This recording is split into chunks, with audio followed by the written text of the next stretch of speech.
वाहिगुरु जी का खालसा वाहिगुरु जी की फतेह। आज हम श्री गुरु ग्रंथ साहिब जी के 30 मिले जुले उपदेश बहुत ही संक्षेप में एक दो लाइन के अंदर समझने की मिलजुल कर कोशिश करेंगे। उस सुख को कभी भी मांगना नहीं चाहिए जिस सुख के बाद भारी दुख पैदा हो जाए। गुरु साहब फरमाते हैं कि सुख मांगत दुख आगे आवे, सो सुख हमू न मांग्या पावे। पुण्य कर्म करके भी खुद को नीच समझे, भाव पुण्य का अहंकार कभी भी मन में ना आने दे। गुरु साहब का उपदेश है कि जे लोड़ है चंगा अपना, कर पुन्नो नीच सदाई है। यदि हमें किसी बात का ज्ञान है तो उसका अभिमान नहीं करना चाहिए, बल्कि विनम्र बनकर रहना सीखें।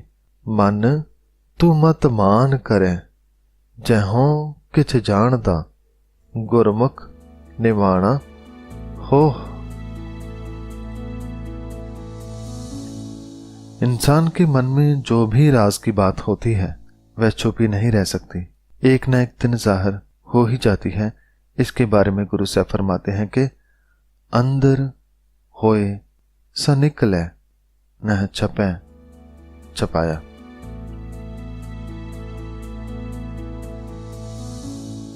किसी को भी बुरा नहीं कहना चाहिए, क्योंकि सब में वह परमात्मा मौजूद है। मंदा किसनू आखिए, जा सबना साहिब एक।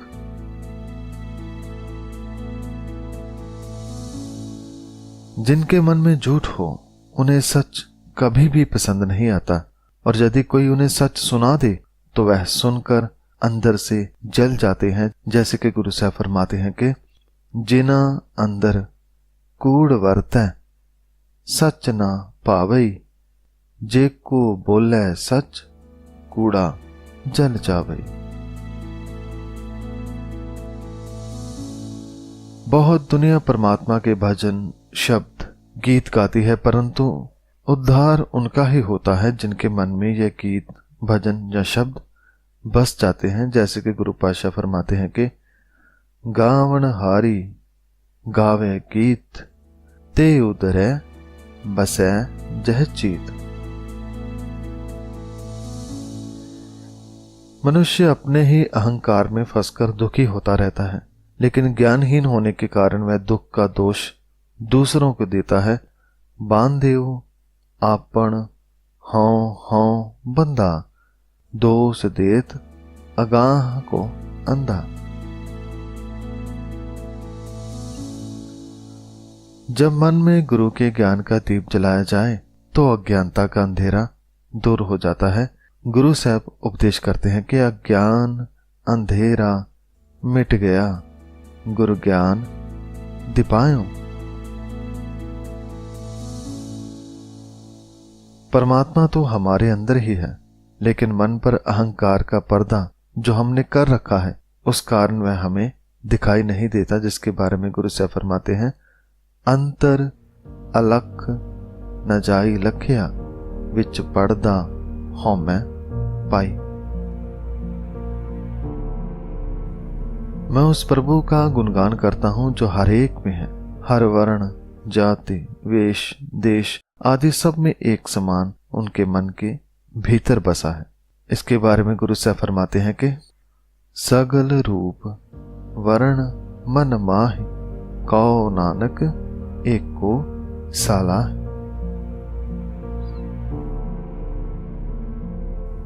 यदि मन को निर्मल नहीं किया तो बाहर से धार्मिक वेश बनाने का भी कोई लाभ नहीं। अंतर मल निर्मल नहीं कीना, बाहर पेख उदासी।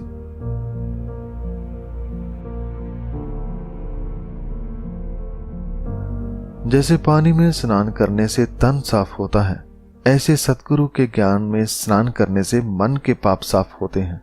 और यही पावन स्नान है जिसके बारे में गुरु साहब ने फरमान किया है सतगुरु ज्ञान मजन है निको, मिल कलमल पाप उतारे।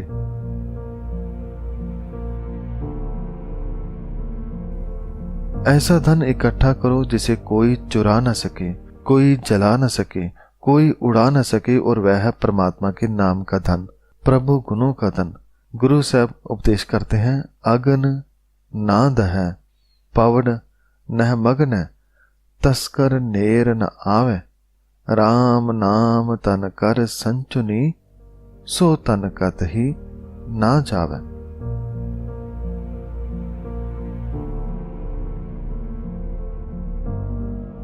हमारा शरीर भी उस परमात्मा का मंदिर है जिसमें उसकी ज्योति जल रही है।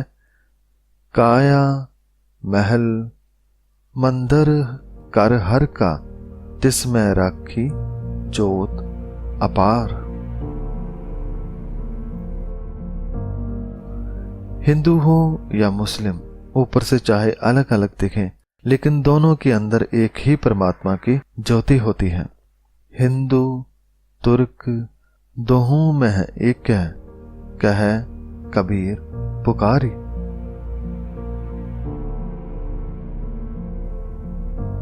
उसे ही शुभ अशुभ जैसे शगुन प्रभावित करते हैं जिसने कभी प्रभु को याद नहीं किया।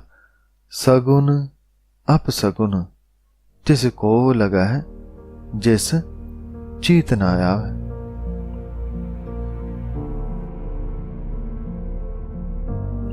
किसी पर जोर जबरदस्ती या किसी को परेशान करना जुल्म है, इसका हिसाब रब को जरूर देना पड़ेगा। कबीर जोर किया सो जुल्म है, ले जवाब खुदाए।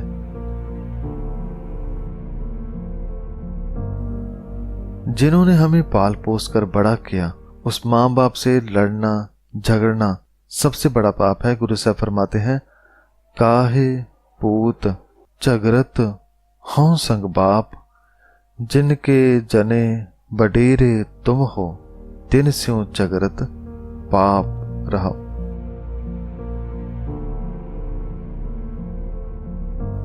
खाना खाने से पहले उस मालिक का धन्यवाद जरूर करें जिसने हमें खाने को दिया, जो हमें सभी दातें देता है। तू दाता दातार, तेरा दिता खावना। जिसे सुख और दुख एक समान लगते हैं, उसे कोई चिंता या फिक्र कभी दबा नहीं सकती। जा कै दुख सुख सम कर जापै, ताको काढ़ा कहां व्यापै। उनके मन कभी भी शुद्ध या शांत नहीं हो सकते जो दूसरों का खून चूसते हैं। गुरु साहब उपदेश करते हैं, जो रत पीवे है मानसा, तिन क्यों निर्मल चीत। जिनका गुरु ज्ञानहीन हो, उनके चेले भी अंधे कर्म ही करते हैं। गुरु जिना का अंधुला, सिख भी अंधे कर्म करें। झूठ बोलना मुर्दा खाने के बराबर है, यानी किसी का हक खाना हराम है। गुरु साहब फरमाते हैं कि कूड़ बोल मुर्दार खाए।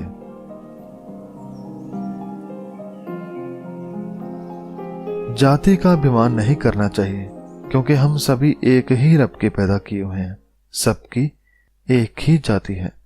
फक्कड़ जाति फक्कड़ नाव, सब ना जिया इक्का छाओ। जिनके मन में परमात्मा का प्रेम नहीं, वह जीवित नहीं, मृतक है। मृतक कहिए है नानका, जह प्रीत नहीं भगवंत। सबसे कीमती रतन गुरु का शब्द है, लेकिन कोई समझदार ही ये समझ पाता है। रतन गुरु का शब्द है, बूझे बूझन हार। हमारा जन्म बहुत ही कीमती है, हीरे की तरह, इसलिए इसे केवल खा पी कर या सोकर बर्बाद न करें। रैन गवाई सोए कै, दिवस गवाया खाए। हीरे जैसा जन्म है, कौड़ी बदले जाए। ये शरीर एक खेत की तरह है, इसमें जैसा अच्छा बुरा विचार डालो वैसा ही फल अंत में मिलता है। खेत शरीर जो बीजिए सो अंत कलोआ आए। असल वीर वह है जो अपने अंदर से बुराई को दूर करता है। गुरु साहब फरमाते हैं कि बीरा आपन बुरा मिटावे। तो संगत जी, ये थे श्री गुरु ग्रंथ साहब जी के 30 उपदेश। ऐसे अनेकों ही उपदेश श्री गुरु ग्रंथ साहब जी में भरे ही पड़े हैं। गुरबानी एक समंदर की तरह है, जितने गहरे जाओ उतने ज्यादा रत्न मिलते हैं। तो आज की वीडियो में इतना ही। वीडियो बनाते हुए गलतियों की मैं क्षमा चाहता हूँ और मैं धन्यवाद करता हूँ साहिब श्री गुरु ग्रंथ साहब जी महाराज जी का, जो इतने प्यारे उपदेश पढ़ने समझने के लिए दिए। वाहिगुरु जी का खालसा, वाहिगुरु जी की फतेह।